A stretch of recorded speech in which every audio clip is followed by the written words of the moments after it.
মক্কায় এক ইয়ামানি লোক ব্যবসা করতে এসে তার প্রোডাক্ট বিক্রি করার পরে, আস ইবনে ওয়াইল নামে এক লোকের কাছে বিক্রি করার পরে যখন দাম চাইতে গেল, আস বলে, আরে বেটা আমরা মক্কার সন্তান, আমরা দাম দিব না। তো সে ভাবলো হয়তো আমার সাথে ঠাট্টা করেছে, হজের মৌসুম যাক, বেচাকেনা শেষ করে যাওয়ার পথে দামটা নিয়ে যাব।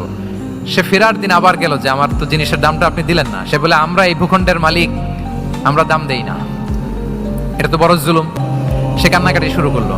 তার এই কান্নাকাটি দেখে আল্লাহ রাসূল সাল্লাল্লাহু আলাইহি ওয়াসাল্লাম, ওনার চাচা জুবাইর ইবনে আব্দুল মুত্তালিব সহ ইয়াং স্টার যারা আছে, দ্য ইয়ুথ অফ মক্কা, তাদের সবাইকে নিয়ে একটা সোসাইটি করলেন। এই যে আমরা হালাফুল ফুজুলের নাম শুনি না, যেটা বাংলায় আমরা কি বলি, হিলফুল ফুজুল, এই নামে তো অনেক সংগঠন আছে বাংলাদেশ, কি বলেন? যুবকরা কোনো সংগঠন করলে কমনলি এই নামটা পছন্দ করে, হিলফুল ফুজুল। আসলে এটার মূল নাম ছিল হালাফুল মুত্তাইয়িবিন।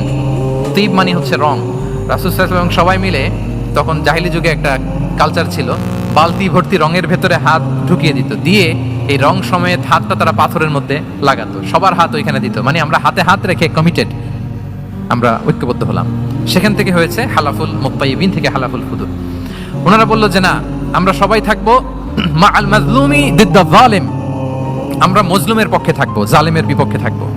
এবং যেই প্রতিজ্ঞা ওই কাজ, সবাই মিলে আস ইবনে ওয়াইলকে ধরলো, তার কাছ থেকে টাকা আদায় করে ওই ইয়ামানি ব্যবসায়ীর কাছে পৌঁছে দিয়ে তিনি মাজলুমকে সহায়তা করেছেন।